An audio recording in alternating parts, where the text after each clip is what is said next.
Por que a luta pela não aprovação do PL 2630? Projeto que vem aí até com a roupagem que encanta, né? Uma roupagem bonita. O quê? Vem lá. O PL 2630 institui a lei brasileira de liberdade, responsabilidade e transparência na internet. Segundo o próprio presidente Lula, essa lei vai democratizar a internet. Entenda aí, democratizar por esquerdizar, desde que seja a favor do desgoverno. Então, não caia nessa. E por quê? Você verá agora no canal Sem Neura.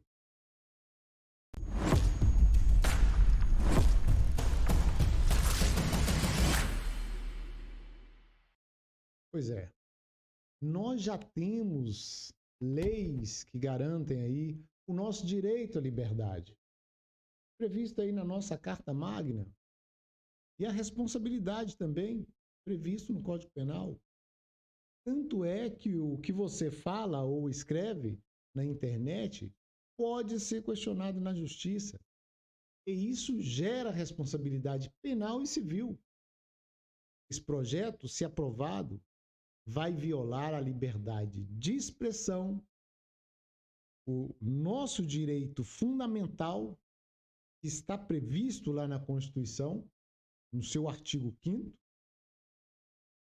e nesse projeto é estabelecido um monopólio, que o monopólio aí da informação será dos grandes veículos de imprensa e põe fim ao jornalismo cidadão, ao, a, ao jornalismo independente, como a gente vê. Aquele que traz realmente informação fidedigna, informação clara, né, sem viés, ou tenha viés, mas que é verdadeiro. A gente vê que é grana entrando no bolso aí dos grandes empresários, né? Como a gente vê aí, lei das fake news pode dar mais de 230 milhões por ano para a Rede Globo. Pois é. Cria nessa lei, essa lei a mordaça, né? Cria aí o Ministério da Verdade, tipo aquele de 1984, né? O Grande Irmão.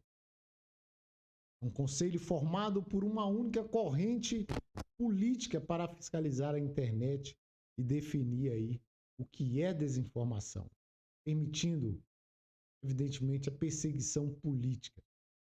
E esse conselhão já foi tentado aí pelo PT há tempos atrás, né, nos seus governos aí. E será um órgão com controle total do desgoverno, para garantir que ele não será criticado, que ele não será cobrado, que ele faça o que quiser. Estabelece crime de promover fatos inverídicos, relativizando a opinião com pena de prisão. E essa é uma questão subjetiva que vai fazer você se calar. Nas redes sociais, você poderá fazer apenas receita de bolo. A retirada de conteúdos considerados inverídicos ou fora de contexto e sem recurso ou previsão de readmissão de usuários penalizados. Estabelecendo aí a censura no Brasil.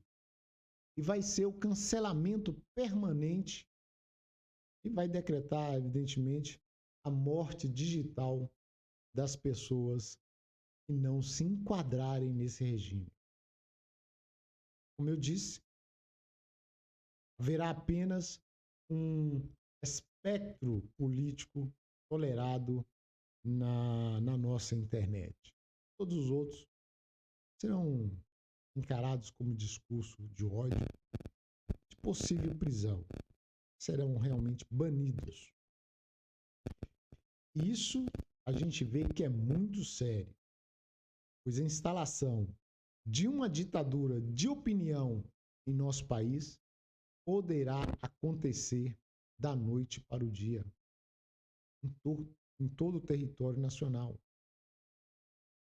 Esta semana, aí você vai ver o que é perseguição política. Portanto, é imperioso que todos nós, que todos os eleitores que estão engajados aí em defender a liberdade, tente convencer o seu parlamentar a votar contra o PL da censura. Porque se passar, cara, é impossível de criticar um político vagabundo, um político ladrão. Cara, é impossível do povo fazer qualquer cobrança. Assim ficará impossível também de pedir impeachment de um presidente corrupto. E com isso, a gente vai ver a decretação da ditadura finalmente no nosso país.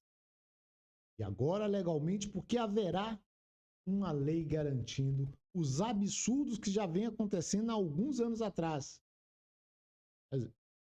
Pelo Poder Judiciário, né? E é por isso que ontem o ministro do STF esteve lá no Congresso Nacional para fazer pressão nos deputados e principalmente junto com o presidente da Câmara, Arthur Lira, né? Que cumpriu aí todo o rito que pudesse garantir a urgência da votação do projeto. E o governo, como sabemos, a gente vem acompanhando aí durante esse pouco mais de 100 dias, ele está na berlinda. E esse projeto vem bem a calhar. Esse projeto da mordaça, né? Caiu na hora certa para que eles possam calar a mídia e tocar o terror. É assim, fazerem o que quiserem. O país, eu diria, está por um fio. Esta semana pode ser um divisor de águas. Vamos viver em uma democracia ou vamos realmente fazer parte de um país onde as liberdades são todas tolhidas? E eu acho que só está faltando isso para que esse país possa realmente ser visto como um país comunista. E a gente sabe, só vai ser ladeira abaixo quando essa lei for aprovada. Nem mesmo aquele que votou no Partido das Trevas, partido que está aí hoje no poder, poderá reclamar ou reivindicar. Ele vai ser taxado como discurso de ódio ou vai simplesmente ser calado ou preso. O chicote vai valer para todo mundo. Aí você verá o que é igualdade. Igualdade no sofrimento. E o deputado Deltan Dallagnol publicou em seu tweet que esse projeto vai censurar até a Bíblia. Aí os defensores do projeto e os defensores aí do governo, até mesmo o próprio relator, o deputado do Partido Comunista, Orlando Silva, bradaram que aquilo era uma fake news. Então, o deputado Deltan explicou o porquê que o PL 2630 pode censurar até a Bíblia. Vamos ver. Olha só, pessoal, o que aconteceu. Eu queria compartilhar com vocês. Estou aqui na Câmara e eu tenho uma sequência de coisas para mostrar para vocês. Me pegaram em mentira, em fake news. A esquerda me pegou fazendo coisa errada. Que absurdo! Olha só, eu separei aqui para vocês algumas coisinhas para vocês verem comigo. Ó. Em campanha contra a regulação das redes sociais, contra o PL da censura, Dallagnol desinforma ao alegar censura de versículos da Bíblia nas redes sociais. Falaram que eu desinformei, que eu menti, e você precisa descobrir qual é a verdade.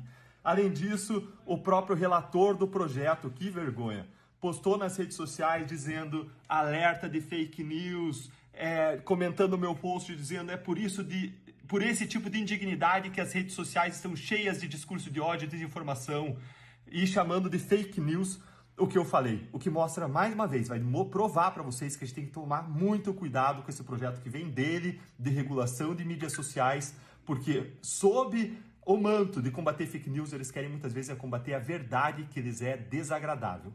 O que aconteceu para você avaliar e você julgar e conhecer a verdade com seus próprios olhos. E é isso que importa, você entender o que está por trás desse projeto de fake news, esse projeto de censura. Eu postei ontem nas redes sociais, está aqui no Twitter, você pode conferir lá, um post dizendo: atenção cristãos, alguns versículos serão banidos das redes sociais, veja alguns versículos que serão censurados. Colossenses 3,18, Provérbios, uma série de textos. O que dizem esses textos? Vamos ver aqui.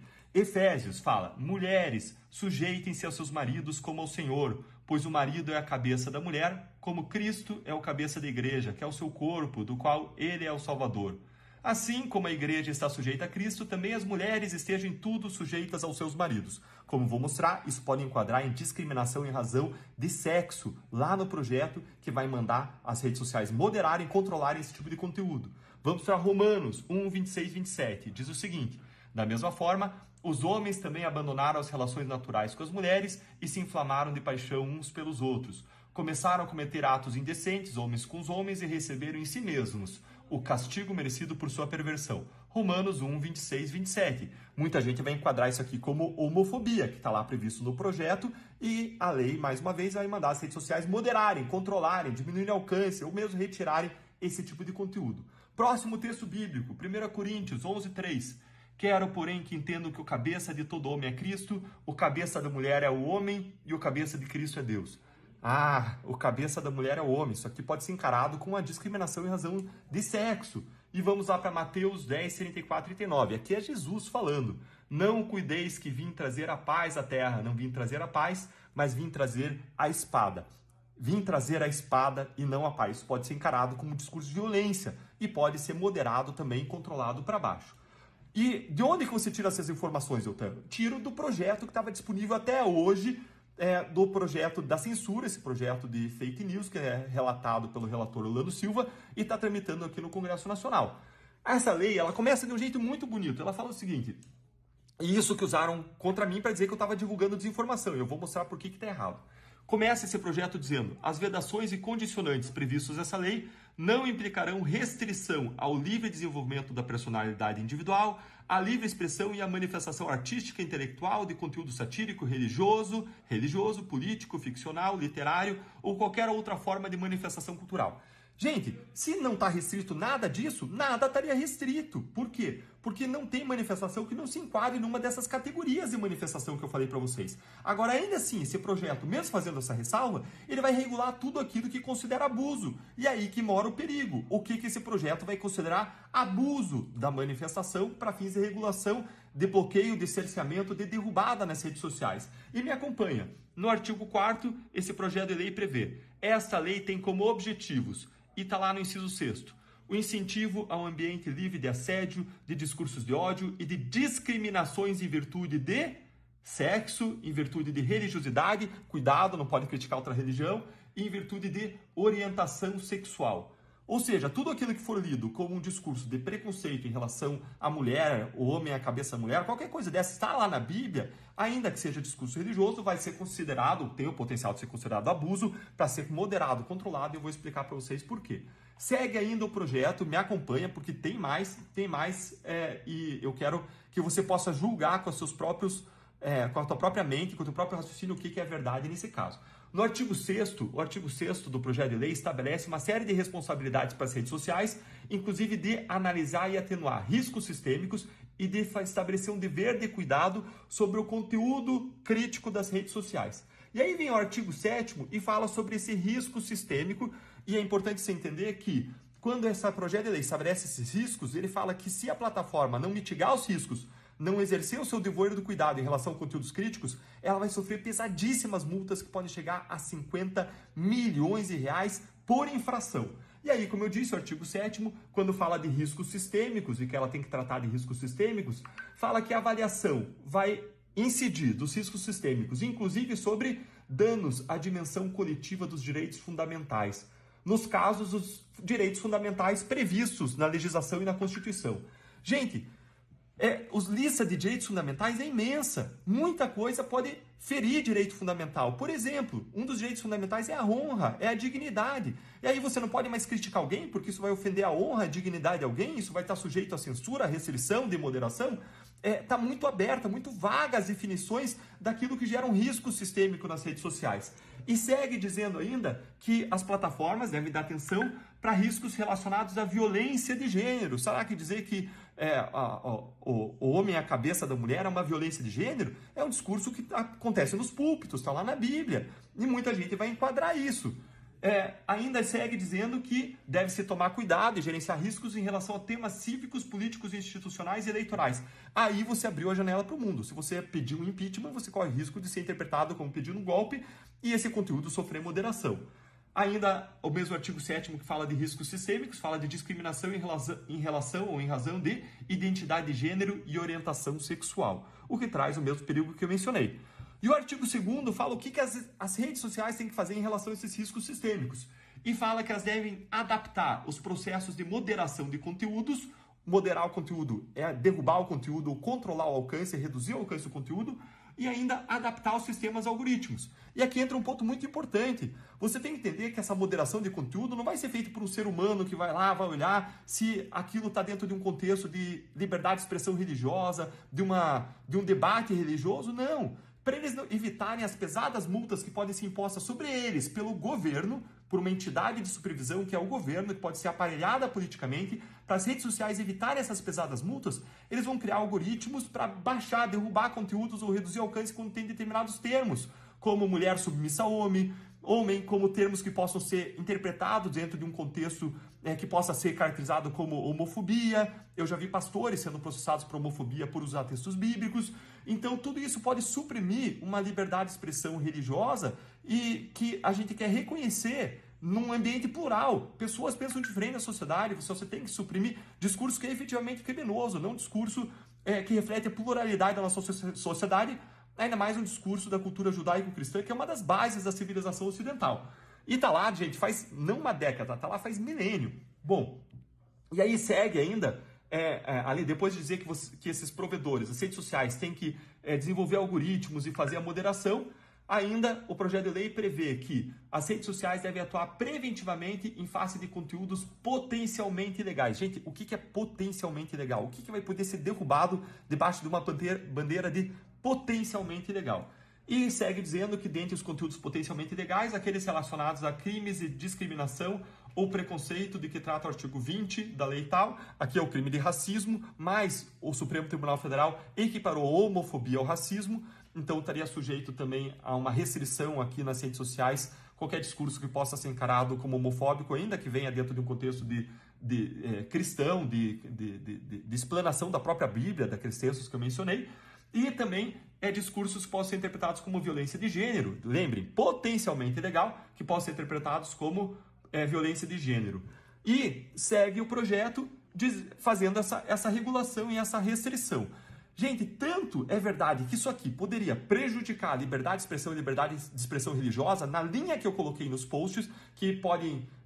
tanto é verdade que as redes sociais podem derrubar ou restringir o alcance do conteúdo, que o próprio relator do projeto, debaixo da pressão de vocês, porque a sociedade se manifestou, porque desde que a gente fez esses posts, muita gente se envolveu, reclamou, pediu, levantou a sua voz dizendo que liberdade de expressão religiosa não pode ser restrita, que o próprio relator já suprimiu grande parte dos textos problemáticos relativos à liberdade religiosa. Mas esse projeto continua horrível, gente. Continua horrível porque ele prevê não só aqueles conceitos vagos como sendo objeto de restrição, de moderação, como potencial ofensa a direitos fundamentais, tudo que pode ser entendido como uma crítica mais incisiva, uma ofensa a alguém, algo que fere a dignidade, a honra da pessoa, pode estar sujeito a algum tipo de regulação, assim como discursos cristãos que possam ser entendidos como violência. O próprio discurso lá de Jesus, que eu falei que eu mencionei, né? Não vim trazer paz, mas vim trazer espada, é algo que possa estar sujeito à regulação. Então esse projeto é muito perigoso e ele ainda traz como entidade que vai potencialmente aplicar multas de 50 milhões de reais sobre as redes sociais, o próprio governo. E que governo? Um governo que é amigo de ditadura, um governo que já ultrapassou todas as barreiras da lei para praticar corrupção, para manter um projeto de poder e que pode usar o seu poder agora regulador sobre as redes sociais para modelar discurso, para fazer lavagem cerebral, para impulsionar um discurso ideológico que é o discurso de ocasião, para censurar a palavra de adversários políticos, para censurar a sua voz. E nós não vamos permitir que isso aconteça. Nós vamos aqui estar lutando para que você possa continuar erguendo a sua voz. A liberdade, as mídias sociais podem ser reguladas? Podem sim, mas não com censura como está acontecendo. Muita coisa pode ser melhorada? Pode sim, mas não com censura, não com a restrição da sua, da minha voz, não com a possibilidade de restrição de críticas ao governo, a autoridades constituídas e cerceamento dos adversários políticos do governo de ocasião. Nós vamos seguir lutando para que o Brasil não seja amordaçado. É isso. O Deltan falou especificamente sobre esse item do PL 2630 de censurar até a Bíblia. E ele explicou muito bem aquele post que ele fez no Twitter, né? Referindo-se aí a esse tipo de censura a palavras, a alguns artigos aí referente à Bíblia. Vamos por aqui, gostou do conteúdo? Então dê seu joinha, compartilha com outras pessoas e se inscreva.